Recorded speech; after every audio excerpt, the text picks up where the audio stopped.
Hello friends, बायोफैक्ट्री के इस video lecture में आज हम क्लास 11th बायोलॉजी के first chapter the living world के विषय में समझेंगे। तो आइए बात करते हैं द चैप्टर लिविंग वर्ल्ड के बारे में। दोस्तों, लिविंग वर्ल्ड इंक्लूड करता है इस अर्थ पर पाए जाने वाले सारे माइक्रोब्स को, एनिमल्स को और प्लांट्स को। तो we can say that the living world comprises infinite varieties of microbes, animals and plants. तो जितने भी माइक्रोब्स हैं, जितने भी एनिमल्स हैं, जितने भी प्लांट्स हैं, ये सब मिलकर बनाते हैं लिविंग वर्ल्ड को, है ना। और इन माइक्रोब्स में, इन प्लांट्स में और इन एनिमल्स में, इनकी स्पीसीज़ में जो वेरिएबिलिटी हमें देखने को मिलती है, जो डाइवर्सिटी देखने को मिलती है, वो कहलाएगी बायोडाइवर्सिटी। तो we can say that the diversity in the number of species, the diversity in the number of species in living world is called biodiversity। हम कह सकते हैं कि इस अर्थ में लार्ज नंबर ऑफ एनिमल्स पाए जाते हैं, large number of species plant की पाई जाती हैं और बहुत सारे माइक्रोब्स भी पाए जाते हैं, है ना। तो इतने सारे स्पीसीज का एक साथ पाया जाना बायोडाइवर्सिटी कहलाएगा।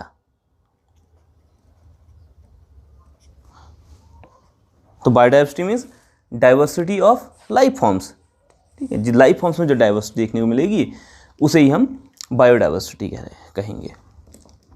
अब इस अर्थ पर कितनी स्पीसीज हैं, टोटल नंबर ऑफ स्पीसीज कितनी हैं? तो टोटल नंबर ऑफ स्पीसीज की बात करते हैं। तो अभी जो आंकड़ा IUCN ने जारी किया है, या 2004 का ये आंकड़ा है, इसके अनुसार 1.7 से 1.8 मिलियन स्पीसीज अर्थ में प्रेजेंट हैं, इस टाइम प्रेजेंट हैं। और इसमें भी अगर इसमें बाइफर्केशन करें प्लांट और एनिमल के बीच में, तो 1.25 स्पीसीज एनिमल की देखने को मिलती हैं और 0.5 मिलियन स्पीसीज, ध्यान देंगे मिलियन है ये, 1.25 मिलियन प्लांट की स्पीसीज देखने को मिलेंगी आपको। 1.25 मिलियन स्पीसीज हैं एनिमल्स की और 0.5 मिलियन स्पीसीज हमें प्लांट की देखने को मिलती हैं इस बाइफर्केशन में भी। और आंकड़े तो ये भी कहते हैं कि लगभग हर साल 15,000 स्पीसीज डिस्कवर की जा रही हैं।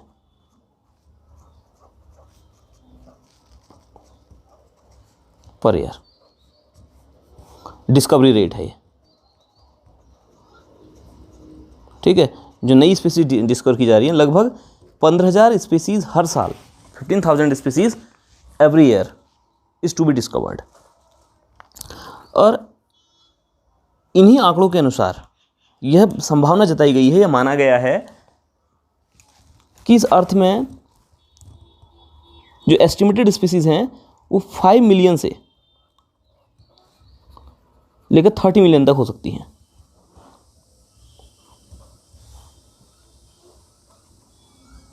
ये एस्टिमेशन है।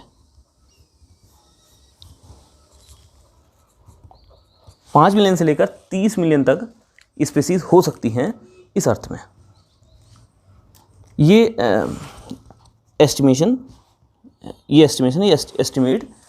किया गया है। अब इतनी सारी स्पीसीज को भी स्टडी कैसे किया जाए? हर एक स्पीसीज को स्टडी करना तो पॉसिबल नहीं है। तो हम क्या करते हैं कि सिमिलर कैरेक्टर्स वाले ऑर्गेनिजम्स को एक ग्रुप में रख देते हैं और उस ग्रुप की स्टडी हम कर लेते हैं। फिर ऐसे ही हमने बहुत सारे ग्रुप बनाए हैं और सारे ग्रुप की अगर स्टडी हम कर लेते हैं तो हम समझते हैं कि हमने इन स्पीसीज की स्टडी कर ली है, इन स्पीसीज के बारे में हमने जान लिया है। और बायोलॉजिकल साइंस की वह ब्रांच जो 1.7 से 1.8 मिलियन स्पीसीज जो भी वर्तमान में जो प्रेजेंट हैं, इनकी स्टडी को सिंप्लीफाई करने का काम बायोलॉजिकल साइंस की जो ब्रांच कर रही है उसका नाम क्या है, वो है टैक्सोनॉमी। टैक्सोनॉमी, ठीक है। तो टैक्सोनॉमी बायोलॉजिकल साइंस की एक ब्रांच है जो किसी भी ऑर्गेनिज्म के आइडेंटिफिकेशन, क्लासिफिकेशन एंड नॉमेनक्लेचर के बारे में बताती है। तो हम कह सकते हैं कि taxonomy is the branch of biological science which deals about 3 fact के बारे में। एक, आइडेंटिफिकेशन, दूसरा second one is the classification and third one nomenclature. In taxonomy, we study about identification, classification and nomenclature in scientific manner, है ना। Scientific manner में इन सारी species के आइडेंटिफिकेशन, क्लासिफिकेशन, नोमेनक्लेचर की स्टडी करना ही टैक्सोनॉमी कहलाएगा। और टैक्सोनॉमी क्या करता है, लिविंग वर्ड की स्टडी को सिंप्लीफाई करने का काम करता है। और जो टैक्सोनॉमी शब्द है ग्रीक भाषा से आया है। ग्रीक लैंग्वेज के 2 वर्ड हैं, टैक्सिस एंड नोमोस। टैक्सिस के मीनिंग की अगर बात करें, टैक्सिस को हम कहते हैं अरेंजमेंट। टैक्सिस का अर्थ है अरेंजमेंट और नोमोस का अर्थ है लॉ।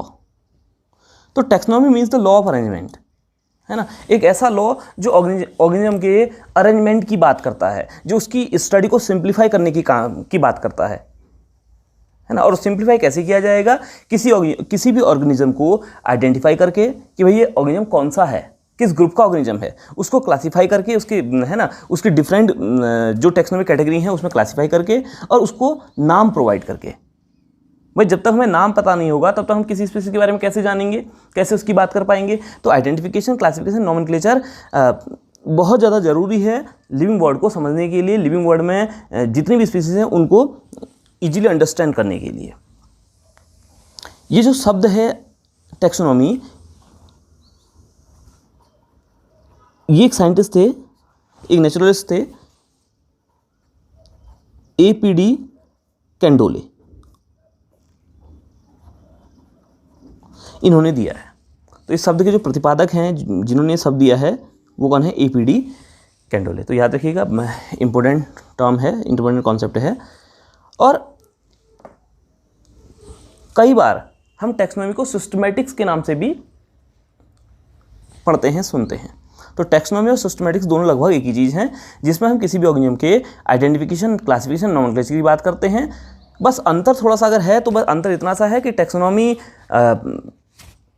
आइडेंटिफिकेशन, क्लासिफिकेशन, नोमेनक्लेचर तक ही सीमित है, जबकि सिस्टमैटिक्स उनकी इवोल्यूशनरी रिलेशनशिप की भी बात करती है। वो कहती है कि भाई जब भी हम किसी ऑर्गेनिज्म को आइडेंटिफाई, क्लासीफाई और उसकी नेमिंग करें तो हमने उन ऑर्गेनिज्म के इवोल्यूशनरी रिलेशनशिप को भी ध्यान में रखना चाहिए। ठीक, अब फादर ऑफ टैक्सोनॉमी हम किसे कहते हैं? तो फादर ऑफ टैक्सोनॉमी कहा जाता है कैरोलस लीनियस को, क्योंकि कैरोलस लीनियस का किसी भी टैक्सोनॉमी में बहुत ज़्यादा सिग्निफिकेंस है, बहुत ज़्यादा इंपॉर्टेंस है, उनका रोल बहुत ज़्यादा है टैक्सोनॉमी में। कैरोलस लीनियस ने कई सारे प्लांट्स की नेमिंग की है, कई सारे एनिमल्स की नेमिंग की है ना। उनके आइडेंटिफिकेशन, क्लासिफिकेशन और नोमेनक्लेचर में इंपॉर्टेंट रोल प्ले किया है, इसलिए कैरोलस लीनियस को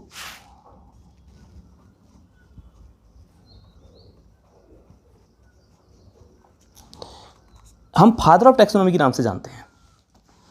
कैरोलस लीनियस को फादर ऑफ टैक्सोनॉमी कहा जाता है। और अगर इंडियन टैक्सोनॉमी के फादर की बात करें तो एक साइंटिस्ट हैं संतापाउ बोलते हैं, संतापाउ। इन्हें कहा जाता है father of Indian taxonomy.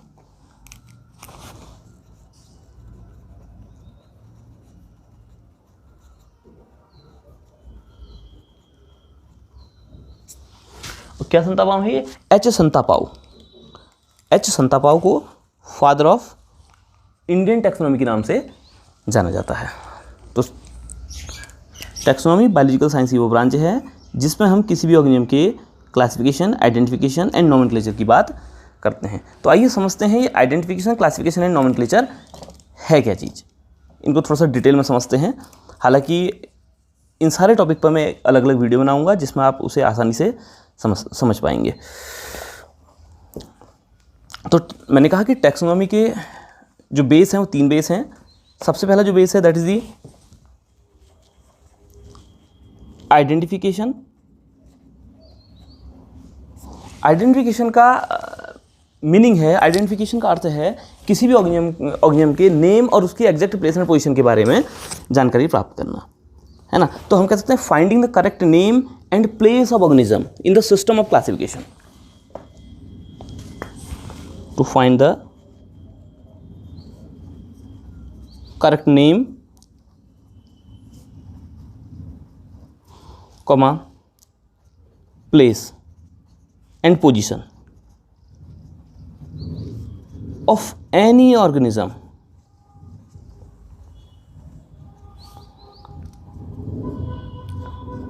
in the system of classification। जो भी क्लासिफिकेशन सिस्टम प्रचलित है, जो भी क्लासिफिकेशन सिस्टम हमने डेवलप किया है, उस सिस्टम के अकॉर्डिंग किसी भी ऑर्गेनिज्म के करेक्ट नेम, उसकी प्लेस और उसकी पोजीशन के बारे में पता करना क्या कहलाएगा? आइडेंटिफिकेशन कहलाएगा। फर्स्ट डिसिप्लिन, टैक्सोनॉमी का फर्स्ट डिसिप्लिन, ठीक है। जैसे सरसों का पौधा है तो भाई सरसों का पौधा किस फैमिली से बिलोंग करता है? जैसे वो ब्रेसिकेसी फैमिली से बिलोंग करता है, क्रूसीफेरी फैमिली से बिलोंग करता है। तो हमने पहले क्या किया गया, उसके जनरल कैरेक्टर्स देखे होंगे, है ना, कौन कौन से कैरेक्टर उसमें हैं और कौन से कैरेक्टर क्रूसीफेरी से मिलते हैं। अब जब बहुत सारे कैरेक्टर क्रूसीफेरी से मिले होंगे तो तब हमने उस सरसों के पौधे को फैमिली क्रूसीफेरी या ब्रेसिकेसी में प्लेस किया होगा। तो ये कहलाएगा आइडेंटिफिकेशन।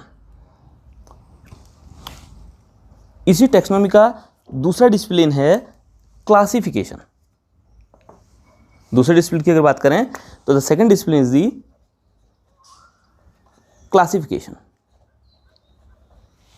क्लासिफिकेशन को सिंपली अगर डिफाइन करें तो क्लासिफिकेशन मीन्स है grouping of organism. Grouping of organism की ग्रुपिंग करना। किस बेस पर? उनकी सिमिलैरिटीज़ के बेस पर। जो सिमिलर है उनको हम एक ग्रुप में रख देंगे, है ना। और ग्रुप के जनरल कैरेक्टर को अगर हम जानेंगे तो हम हर एक उस ग्रुप से रिलेटेड हर एक स्पीसीज के बारे में, हर एक ऑर्गेनिज्म के बारे में जान पाएंगे। Grouping organism on the basis of their similarities, ठीक है।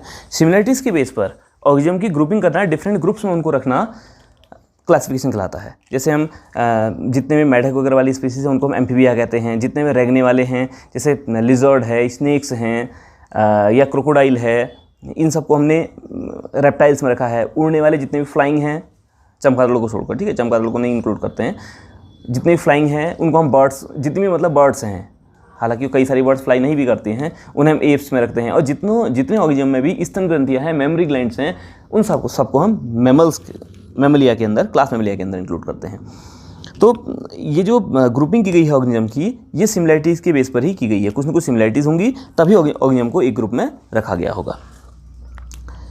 और तीसरा जो डिसिप्लिन है दैट इज द नोमेनक्लेचर। भाई नोमेनक्लेचर है क्या? Nomenclature means system of naming, है ना। To provide scientific name to any organism. किसी भी ऑर्गेनिज्म को साइंटिफिक नेम प्रोवाइड करना नोमेनक्लेचर कहलाएगा। डिटेल में इन सारे टॉपिक को, क्लासिफिकेशन और नोमेनक्लेचर को हम डिटेल में आगे पढ़ने भी वाले हैं।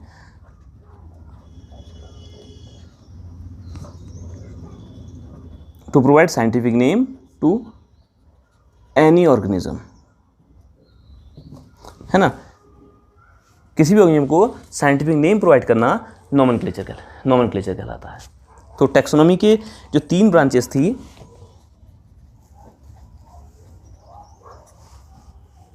ये आइडेंटिफिकेशन, क्लासिफिकेशन, नोमेनक्लेचर, 3 डिसिप्लिन है। और इन 3 डिसिप्लिन्स की स्टडी के बाद ही हम टैक्सोनॉमी को समझते हैं और किसी भी ऑर्गेनिज्म को आइडेंटिफाई, क्लासीफाई करते हैं और उसको नेम प्रोवाइड करते हैं, जिससे कि एनिमल की स्टडी, लिविंग वर्ल्ड की स्टडी सिंप्लीफाई हो जाती है ना। उन एनिमल्स को समझने में हेल्प मिलती है। और फादर ऑफ टैक्सोनॉमी हम कैरोलस लिनियस को कहते हैं। और Santapau H Santapau father of Indian taxonomy कहे जाते हैं। तो इस वीडियो में इतना ही। आगे की वीडियो में क्लासिफिकेशन और नोमेनक्लेचर को डिटेल में समझेंगे। Thank you.